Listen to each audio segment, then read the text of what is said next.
Before we begin, I'd like to thank our supporters for making this event possible. This year, our gold sponsor is TiVo.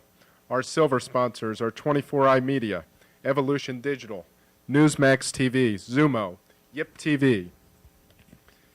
Brand sponsors this year are HBO Go and Olympusat, and our bronze sponsors Envato and Imagine Communications. I'd also like to thank Roku for being our raffle partner, the National Academy of Television of Arts and Sciences for streaming today, and to our many marketing partners for making this day possible. We encourage you to continue the conversations started on stage in the networking breaks and online with the hashtag NextTVSummit. So let's get started. As everyone in this room knows very well, there is more TV and video content available to viewers today than ever before. More ways to access it as well. Our opening session, I'd like to introduce our keynote, Head of Experience at Hulu, Ben Smith. And here to join Ben on stage, please welcome Jeff Baumgartner, Technology Editor of Multichannel News, Editor of Next TV. Jeff, Ben, take it away.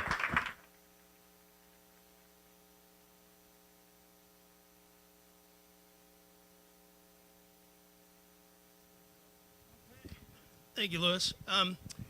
And thanks everyone for joining us here this morning. Excuse me, at Next TV Summit. Really look forward to a lot of great discussion on a lot of topics and that are kind of adjacent, to our area of coverage. And I think we've got a perfect way to kind of kick things off with our first guest, Ben Smith, the head of experience at Hulu, which has really helped, I think, to define what next generation TV is all about. And Ben's been integral to developing apps and experiences for all these new platforms. And before joining Hulu, I think it was fall 2015? Okay, where he heads up a team that covers areas that includes product, user experience, and customer support. Before that, he was with Sonos, and which I'd say is about kind of a next-gen music experience. And before that, he was a partner at Microsoft, where he led product design for Xbox and the TV and video experience for Xbox One. So for the format this morning, I'm going to be asking Ben a bunch of questions, and we're going to leave some time at the end also so you can pose some to Ben as well. So be thinking about those. And I think before we dive in, I think we have a short video. So Ben, maybe we'll have you kind of introduce it and we'll cue it up. Great. Thanks, everyone, for coming this morning. Thanks for having me here today. Absolutely. If you're not familiar with Hulu or you are not familiar with us, and I think this kind of what I'll call like the second version of Hulu that's evolved over the last 2 years, we've got a quick video here to kind of catch everyone up. Open up the champagne.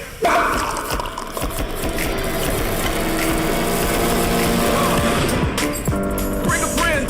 It's my house. Come on. Welcome to my house. Welcome. Hey! The party started! Are you guys so freaking excited? There's a new bitch in town. Will you let me lead you into the light?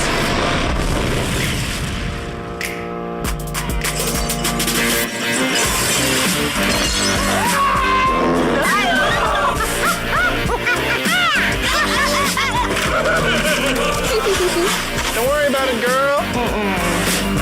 Hit the brakes, slow down. Hey, yeah, you know what we is. Sometimes you gotta stay in. Welcome to my house. Play that music too loud. Show me what you do now. We don't have to go out. We ain't gotta go out, 'cause what? It's my house, my house.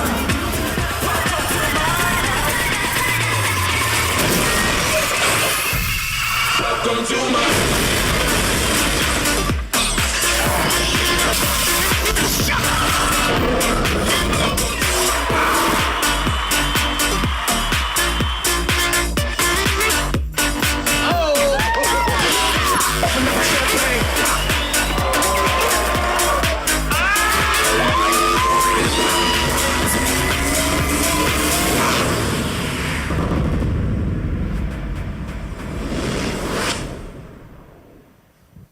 All right, very nice. Makes me want to start streaming, sit down and stream. So we're going to try to cover a lot of different angles here this morning, but off the bat, let's talk a little bit about kind of what's on your priority list right now, maybe the top 2-3 things that you're kind of looking at for the rest of this year. Yeah, right now, if you see, like, one of the things, I love this video because I think it hits at the kind of basic truth of TV, that people love TV. They have relationships with their favorite characters on TV, their favorite shows, with their friends who also watch the same shows that they watch. And for us, it's how do we, bring back that love of TV and maybe get away from the technology of TV and the content rights of TV and embrace the personal experience that people have. So for us, this year has been all about how do we as Hulu serve our viewers better by getting them into the most interesting and compelling show for them to watch on what device they're on and when they're on. So it's been I think in the industry we would call it personalization. I think in a kind of a deeper, more spiritual relationship, it's like how do people relate to TV and how do we amplify that relationship? Okay. And I mean, how is the definition of what we call TV kind of changing? Because you guys are kind of at the forefront. So, what's the big difference that's happening here? It's interesting for this kind of notion of TV. When I think about TV, when you say TV and you say like Hulu, we say come TV with us, and as I talk to people about TV, the word TV can be interpreted in a lot of different ways. At one level, it's a physical object that you watch a video on. On another level, it's like broadcast content that comes through, which is different than cable content. I think on a more important level, though, like TV is like a spiritual place in the home where you gather to watch it. Like it's the last kind of bastion. It's like the kitchen and the TV room are the last bastions of social behavior inside of a house. So what's happening, I think, is it's not that the definition of TV is being multiplexed or changing, but a lot of what's happening is the way that people view TV is changing, and the viewer's kind of expectation of what TV is changing like incredibly rapidly. And most of what we would traditionally call TV was, frankly built for the last 50 years, not for even like the next 10 years. So that's a lot of what I think is kind of happening around this notion of what TV is. There's a reframing of TV that, as an industry, we're starting to really kind of grasp on and not necessarily be led by it, but starting to lead it. And that's super exciting. Okay, and we're going to maybe talk a little bit later about kind of the live TV work that you guys are exploring or getting ready to launch maybe next year. But right now it's all about on demand for Hulu, and there's a lot of content out there, and for a consumer it's still kind of a paradox of choice. They have a lot of different content. So I mean, what are you guys doing right now to kind of help surface that content, make it easier for them, instead of just kind of saying here's a pile of content, go find something. What are you doing to help get them in tune there? Yeah, it's a great question. I always think as a product designer of, starting with like the user, I think of it a lot like method acting. You have to become the user. And when I think about TV and think of myself as a user, I'm sure that most of you will relate to this, whether or not you necessarily admit it in public or not. But there's kind of this brilliant laziness of TV, where in some ways, like I always feel the viewers already told me the most important bit of context about their experience they want to have, is they've told me that they're in low energy mode. They went through like a mental hierarchy of like, I'm going to go to the gym, I'm going to go for a walk, I'm going to cook a big meal, like I'm going to read a book. And they said, no, I don't have enough energy for all of those things. And then it's like, hey, TV, come entertain me. So we think a lot about how do we kind of enhance that. I really think it is like a brilliant laziness. So there's a few things that we've done this year to just remove the act of like what I'll call just kind of like navigating UI, dorking around with the UI, and try to get that to the background and more time for people to enjoy their content. So one of the things that we started last year is a kind of a stake in the ground, is that we want every single viewer of Hulu to feel like they were the only user of Hulu, in the sense that everything in the experience was handcrafted for them. So right now, every single one of you that use Hulu have a different experience when you come into Hulu with what content is shown to you that's based on your actions, what you have watched, how much of something you've watched, how recently you've watched it, so that we can be more of almost like a concierge of TV. And then everything else is driven off of your viewing habits to get you into the most interesting and compelling thing for you to watch right now. And what kind of results have you seen with that?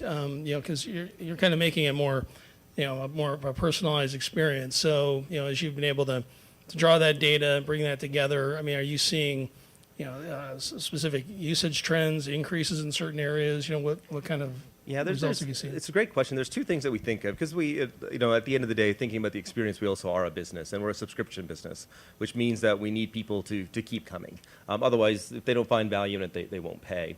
So there's two metrics that we really pay close attention to. The first one, which I alluded to earlier, is how long is it before someone starts viewing a video? Because that extends past really about 90 seconds. We know we're at high risk of losing that customer, where they'll actually not watch anything and leave the app. And that's a horrible outcome, because that's a user that's actually told us, hey, I don't see value in the content that you have today, so I'm going to go look somewhere else. So that first 90 seconds is critical. We look a lot at that. The second thing we look at is we call show diversity. It's the number of unique series or movies that a user is watching within, right now we think about it as a week. So we know that if we have a user that's watching 2 or more, and really ideally 3 series or movies in 1 week, we know that they're going to be a satisfied customer, as measured by NPS. We know that as people don't do that, they start to question the value of the service. And they start looking at all of the other ways to watch video, because there's no shortage of ways to watch video, like in the year 2016. There aren't people walking around saying, gee, I wonder where I can watch video. So it's really our job to get them into the most interesting and compelling thing to watch. So those are the two things that we really, really focused on. So that's interesting. So you have 90 seconds to lock them in, otherwise they'll toggle off. I mean, that's what could happen. Interesting. Yeah, like we literally have a graph that we look at every single week that shows by percentile the amount of time that someone took to start a video, and then that cohort's likelihood to churn out of the service. And for those users that routinely don't find something to watch inside of an app start in 90 seconds, their likelihood of churning is 10 times greater than the people that routinely do start something in 90 seconds. Okay. And I also want to talk a little bit about this Watchlist feature. I don't know how this specifically ties into this, but maybe talk a little bit about that feature and some of the results, because it hasn't been out there that long. So. Yeah, Watchlist was interesting. I think all of us have seen, and it's in some ways I regret the name a little bit because it's not necessarily a list, and it's kind of a bit of an overused term. I think all video services at one point went through an evolution where they had a queue, or your kind of my list of shows, and then there were favorites, and then there was viewing history. At Hulu we had all 3 of those things, and it's kind of confusing to see how they interact and how they serve you best as a user.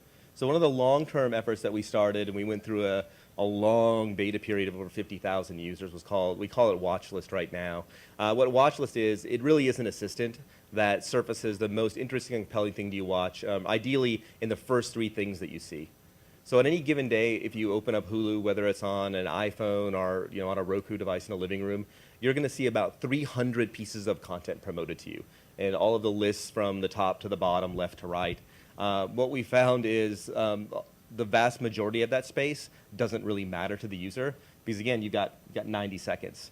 So what we did with Watchlist is it's action-based. If you're binging a lot of the Mindy Project, that's going to be first in the list. If you haven't watched it for a little while, it starts to decay and move a little bit further down the list. So that in those first 3 things, right now we're about 70% of the time, the user will start something from those first 3 things.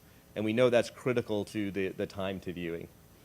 Okay, and I think that's interesting, because it seems like there's still a pretty big role for kind of a curated experience, because I think with over the top and all the SVOD services that have emerged, some broad, some are very niche oriented, everyone tends to think that, okay, this is a kind of a self-curated model, but it seems like there's still a pretty big role that kind of lend a helping hand and provide some guidance. And the reason I bring that up, there was a study, I think it was GFK is the name of it, and they said that I think 81% of the streamers that they subscribed or that they surveyed wanted at least some sort of curation, and that's up from 68% 2 years ago. I'm not sure why the big rise, but I mean, does that number surprise you? And do you agree that consumers do need somebody to kind of guide them? Yeah, the one thing on that I think I would maybe question a little bit is the word need. I don't know that the consumers need it. I think that they actually like it. And I learned a lot about this actually at my time at Sonos, working with the music services. And spending a lot of time with Spotify, with Pandora, And one of the things that certainly Spotify saw over the years was the transition from, playlist, user-created playlist, user shares their playlists among their friends. That's a lot of work to go create playlists. You feel like you're judged when you share it out to your friends. As they pivoted their entire strategy around, no, it's really about curated playlists where we're going to give you either a mood, we'll give you a genre of music, or we'll just find Discover Weekly is a brilliant feature. Here's the 30 songs you should listen to this week. It just decreases the friction, and that's actually where we borrowed a lot of our kind of thought around time to starting video was Spotify and how they assess over time to music. So I actually think it's something that consumers really want, especially in a world where we have more content than we ever have before, and it only grows, year over year over year. So winnowing that down to something that you feel like you can enjoy the content and not spend your time just navigating content and browsing content is super, super important. And maybe I'd love to see how this kind of ties into the user experience. But I think you guys launched this ad-free service last fall and kind of complement the kind of hybrid ad subscription service that you kind of kick things off with. I know it hasn't been in the market that long, but are there any conclusions yet you can kind of draw in terms of what kind of consumers are attracted to one or another? It seems like most are still on the hybrid version, but what kind of conclusions so far? Yeah, it's been really interesting watching. For those of you that aren't familiar, Hulu's roots were first in ad-supported video, later added subscription video with ads in it. And last September, we rolled out a subscription. It's $4 more than the standard subscription, and there are no ads in it. And as you could possibly imagine, this was a big issue for our owners, Fox and Disney, because their businesses are based on advertising. We had some fascinating conversations early on about that. What we revolved around as our core principle was choice for the consumer. We want to give the consumer a choice. So for the consumer that has a higher willingness to pay to not have ads in their experience, we want to have that for them. We're going to have a great experience for all customers. What we found was that principle of choice really won the day. So last year, it's actually my favorite stat of all. We're very KPI based, and I would say of all the kind of KPIs, the one that I loved the most from 2015 was that in the year that we launched the no ad subscription, we had the best year in advertising in the history of Hulu. We're stronger than ever, and that's carrying through to 2016 as well. Because I think what happened was something that we intuitively thought would be true was true. Is that those consumers that then accept the Hulu subscription that has ads in it are more valuable subscribers to advertisers. And there's a virtuous cycle. For those consumers, then they view content. We can target ads better. The ads are better for them, so they have a higher degree of acceptance towards ads. And that cycle flows through pretty naturally. And then for those customers that don't want that experience, we have a great experience for them too. Okay, so it's kind of a way to expand the pie a bit, right? Yeah, exactly. Yeah, okay. Now, I want to jump ahead a little bit to talk a little bit about virtual reality, right? It's been pretty hot topic, and actually, you guys have some news, right? So just yesterday, you announced the support for Oculus Rift, which followed the original support on the Samsung Gear VR. So, I know it's early days, but maybe you can talk a little bit about the new experience, but then also some of the learnings you guys have found so far, because you're pretty far out in front with this. Yeah, virtual reality is something that we're really excited about in the long term, but realistic about in the short term. Technology right now is front-running. Device manufacturers, software builders are front-running. The content creators, they're front-running the user experience. And for us, that's an opportunity to learn. So the way that we're attacking VR is to really be great when VR really does become mainstream. So that's all about learning. This year, we have a few phases that we're approaching the problem through. The first one was our initial launch on Samsung Gear VR. And for that launch, we really focused on content and finding out, to understand a little bit more what viewers want in content. So we had a few different kinds of content. We watched what people consume. First one I would just call crowd pleasers. It's Shark Week, it's Mythbusters, things that general audiences have already proven to love. The second category we looked at were sports. We brought in some Showtime boxing. You could feel what it's like to be in the ring. We brought in some music content, and then we had some original storytelling, where we went and found creators that are really taking to heart the virtual reality and 360 video and building up storytelling based on that. And then you could watch all of Hulu's content 2D movie theater. And then our second phase, which was yesterday, as we launched on Oculus Rift. And for the TV show 12 Monkeys, we worked with the creator to create a complete immersive environment for you to watch the show in. So really going for the 100% immersion.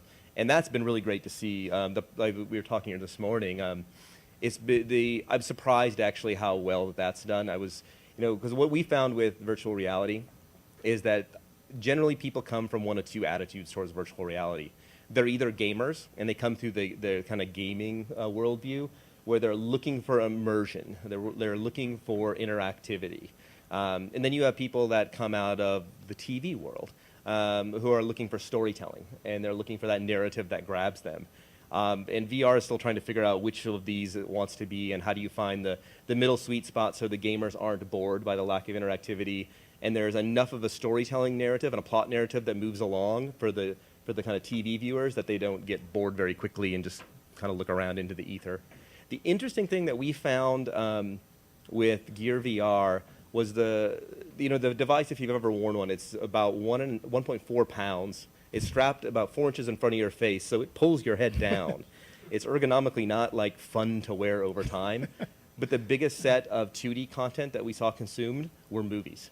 So 2-hour pieces of content. So there's something about that experience that's really resonating with users of having that big, bright, bold screen in front of them. The ergonomics maybe aren't quite there. Yeah, and the other thing I found with the Gear VR is, like, I don't know if it's just my experience, but the phone like heats up in like no time. I can't even watch a 2-hour movie even if I wanted to. But anyway, that's separate. So we're gonna ask some questions of the audience. But one thing though for VR, I know it's kind of early. Adoption is still growing, but you guys are right in the middle of it. I mean, do you think it's going to be here to stay, or too early to really know yet?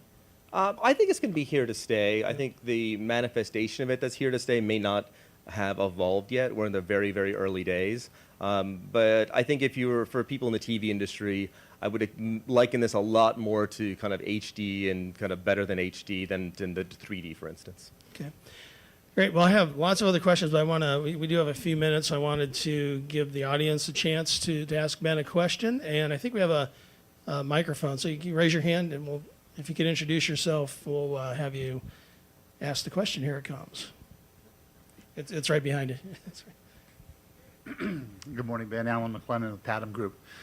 Just a quick question. I have a number of questions, but I'll just use one right now. Staying with the VR, considering the richness of the content in and of itself, from a compression standpoint, are you receiving the content from the content creator compressed, or are you transcoding it differently than any of your other content to be able to push it out? No, we definitely are doing different kind of back-end processing and transcoding of it, because we're also streaming it, which we're not downloading it locally and then playing it back. So that's been something that we're really excited about. We actually have a small group here in Hulu in the Bay Area in Marin that drive that. It's a company out of the video game engine world that's really, really good at that. So that's something that's part of our long-term investment in VR, is really getting the streaming part of VR right, so that we can scale it out. Who's your group in Marin? What's that? Who's the group in Marin? Oh, they're part of Hulu. It was an acquisition about 2 years ago. Okay, good. Anybody else? Yeah, a question on the Oculus platform. Are you just on that platform, or do you have an app on the phone that will actually adapt to, the binocular view and 360, so you can use the Hulu app to put your phone in a VR goggles, Google Cardboard style? Today, we are on a Samsung Gear VR, which is a phone-based solution, and then Oculus Rift as of this week. And then we're looking at other VR platforms, for later this year. And we got, way on the other side, sorry. Yeah, if you want to shout up, we can repeat it. Live TV, Sling TV just launched on Apple TV, PlayStation TV now. How do you think Hulu can learn from the digital MVPD services and also the linear equivalents to create something compelling to your existing customers and potential customers? Okay, so the question was about the emergence of some of these virtual MVPDs, like Sling TV, PlayStation View. What can you learn from them, as you have one in development too? Yeah, we ended up talking about this a little bit earlier than we would have liked to. I would have liked to get it further on, building out the experience of live TV inside of Hulu before talking about it. Unfortunately, between like 7 companies and like 9,000 people, you can't keep a secret. So we talked about it. Surprise. We talked about it earlier than we wanted to. We obviously we see what other people are doing. But for us, it's really about being the first version of Hulu and bringing live TV to our audience in the way that we know best.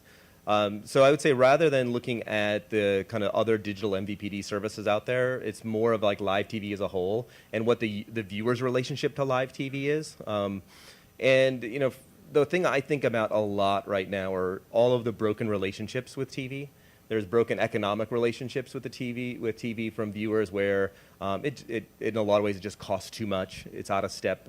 Their lock-ins are out of step with how people live their lives. The technology of TV is off. Remote controls that have enough buttons to launch a space shuttle. Nobody cares. Like only bad things happen when you touch anything but channel up or channel down. There's broken kind of lifestyle arrangements with TV. We live on-demand lifestyles right now, right? We are part of the era of Airbnb and Uber, where TV is with you all the time, not you going to a TV to watch TV. So I think a lot more about how do we reinvent TV for the next 10 years in the scope of the way people live their lives, rather than necessarily what others are doing in the market. I'm going to be excited for everyone's success because I love TV. I love TV as a consumer. I love TV as a product designer. It'll be fascinating to see how the next kind of decade of TV evolves. All right, great. And then we probably have time for one quick one. Go ahead. Ben, Mike Parker with the DC. Do you see a not dramatic, but noticeable shift in subscriber habits? Maybe lifetime value or opt-in, opt-out? We have a microphone right behind you. If you wouldn't mind. Just want to know if you see any trending patterns in subscriber behavior, early opt-outs, later opt-outs, any noticeable trends you can share with us? Yeah, there's, I would say at the micro level, the big thing that we've seen, and this is not going to be rocket science, I think we hear a lot about this, is the shift from PC to mobile. Living room viewing is super, super strong, but there's been a super fast shift of people using desktop web to mobile. And that's not always outside the home. That's a lot of times that's inside the home. It's laying on the couch with a tablet. So we're seeing that shift, but I think everyone is seeing that shift. The other thing that we've really seen a lot is how people are rebundling entertainment on their own. So, it's not, I think if you were an alien spaceship and you came down to observe Earth and the only place you got your news was the internet, you would see that like Hulu and Netflix in a death struggle, when that's not really reality. What we see is there's a bundling of entertainment spend that families do, where there are multiple pieces of that bundle. It's Hulu, it's Netflix, it's Spotify, it's Apple Music, it's Xbox Live. So it's really not necessarily the head-to-head competition, but it's what place are you in that bundle? Are you in the number 1 slot, where traditionally cable TV has dominated? Are you in the number 2 spot, number 3 spot? Because for the customer, like when times get tough at the end of the month, where you've got unexpected expenses, they're going to shave off starting at like 5, 4, 3, 2, 1. So it's not necessarily about the head-to-head competition, because customers generally have more than one. It's how far up to the front of that you can be. Great. Well, Ben, thank you so much. I wish we had more time, but we gotta wrap up. So please join me in thanking Ben for his time and being our guest today and all of his insight. Thank you. And